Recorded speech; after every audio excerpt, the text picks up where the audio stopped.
Hello friends, it's Techman Pat here. Hope you are having a great week so far. And speaking of weeks, we are only weeks away from some really cool events. First off, Borderlands 3 comes out next week. I'm sure some of you are excited for that, but some maybe not. But also, the Rugby World Cup kicks off this month, so get your sports subscription started. And then you can remember to cancel them when it's all over. Well, that's if your internet can even stream video. Some homes and businesses cannot manage that simple task. And like Telstra says, it's the fault of the people. The people are watching too much videos. Stop watching videos, folks. It's that simple. See, if we didn't watch videos on the internet, dial-up would absolutely suffice. And so Telstra wouldn't have to lose 400 million in revenue due to NBN Co's delays building the network, which are probably caused by the crappy copper cables Telstra sold off to the NBN in the first place. And so today we start off with the news about Telstra, because somehow Andy Pan managed to make an idiot of himself again. Well, sort of. He has been running Telstra in such a way that businesses are number one for them. Like, let's be clear, enterprise is the bread and butter. It is what feeds a business. But over the years, competition entered the market from the likes of Optus, Vodafone, and others, where they too started to chip away at the enterprise space that Telstra has been very comfortable in.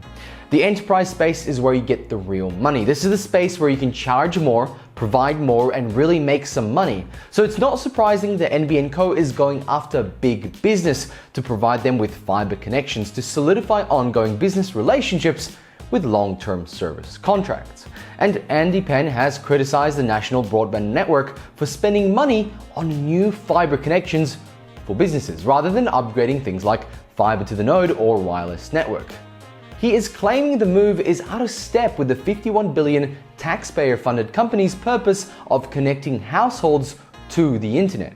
There is a bit of stuff to unpack here. So first off, NBN Co is securing contracts with big brands like Woolworths, Coles, and many more. It is a fantastic business move, but that means Telstra can't get in on that action, because they could never achieve the same kind of margins that NBN Co can, since they are not only an RSP, but they're also the actual providers of the service, so they can make up numbers as they wish. So NBN Co is jumping in and stealing potential business from other RSPs.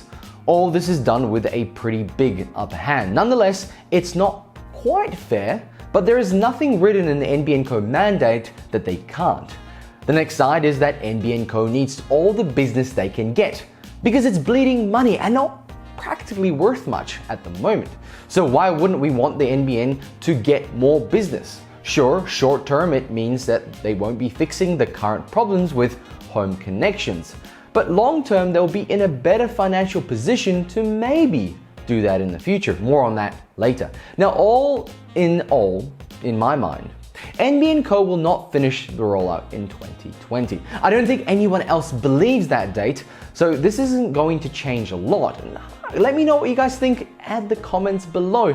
Are they actually going to be able to do this by 2020? Does that rollout seem actually realistic? I'll get to some facts in a minute. Now, thirdly, NBN Co needs to sort out the crap storm that is the NBN Co fibre to the node, wireless, and satellite. And finally roll out an acceptable service in regional areas and areas that are a few kilometers outside of the city who still don't have any service at all. And that's a lot of areas. It would be nice to have all this done simultaneously, but the reality is that it won't be done. Actually, to note a couple of things, Perth is the lowest speed capital in all of Australia, and Hobart is the highest. Take that, fellas. So thanks, Andy Pan, for nothing really. Again, he is just trying to make sure that NBN Co is the bad guy in this room, because it's his business that is suffering due to the mismanagement and not putting enough money into the future infrastructure way back then by just trying to suckle on the teat of copper wires. NBN Co is looking to generate an extra 1.2 billion in revenue by 2023 from such enterprise deals. So if we take a step back here, damn it, NBN Co, why can't you just finish one thing and connect all the homes to the NBN? And NBN Co, I don't know, what are they up to? They need to connect all of Australia with a reasonable service. I just can't help but agree with Penn in that regard. They need to concentrate on getting people connected, but also understand that business will benefit from fiber much more than people's homes. Let's be realistic, guys. Fiber to a building with 20, 30, 40, 50, 60 people will actually make a difference than if it goes to a home with 3 or 4 people.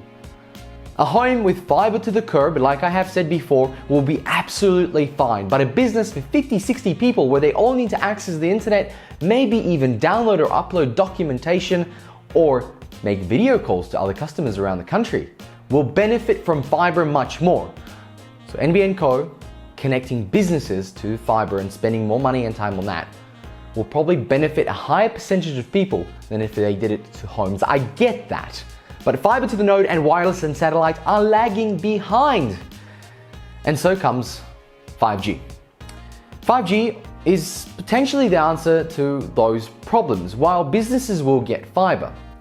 Well, in 2018, Telstra promised 5G for all of Australia. A year later, nothing has come of it, and while all the other outlets are touting 5G being the NBN destroyer, it's still done nothing so far.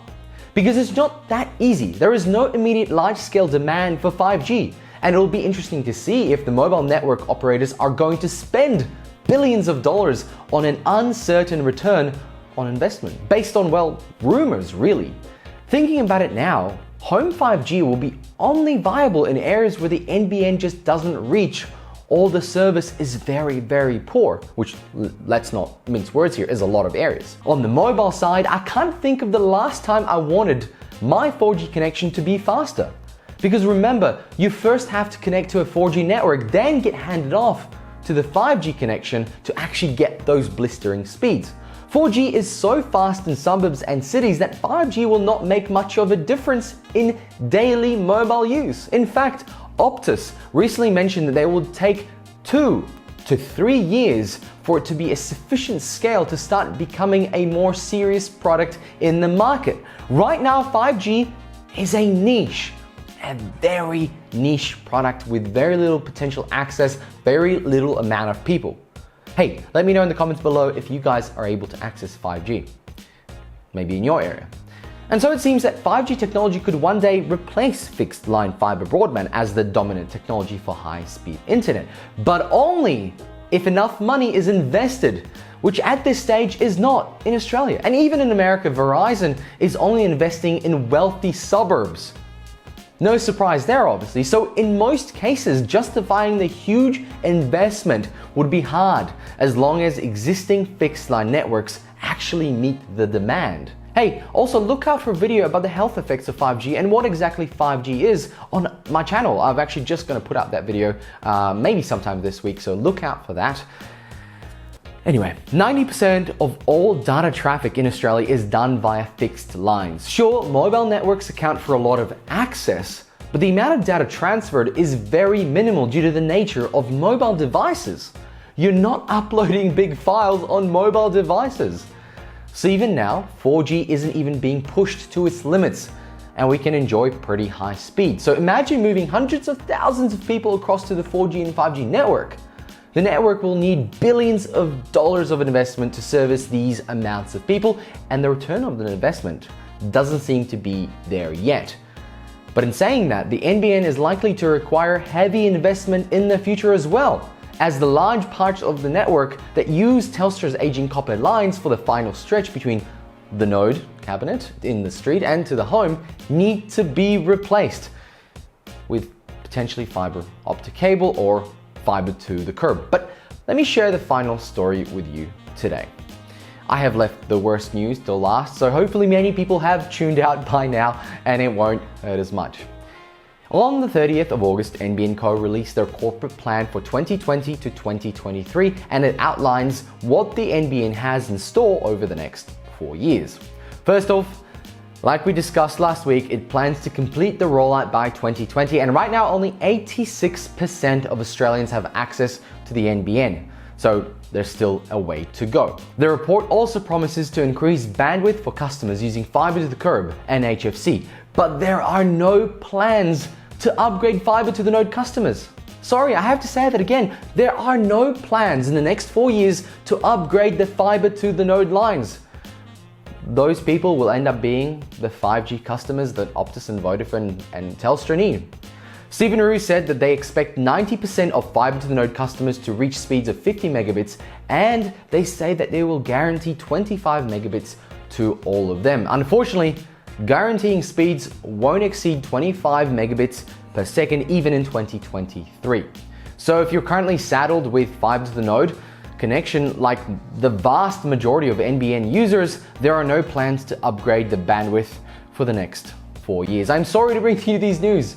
I am one of those households on fiber to the node, and so I feel the same pain. Friends, thanks for watching. Hope you have a great rest of your weekend. Please check out some of the other videos on this channel. They all center around Aussie tech. And if you like this video, then spam that like button. If your internet is a bit too slow, you might have to wait for a bit till that thumbs up icon lights up. But it's worth it. And if you would like to see more content like this, please consider subscribing. It supports this channel and helps us make more news like this and more updates about the NBN specifically for Australians. So thanks for watching and goodbye.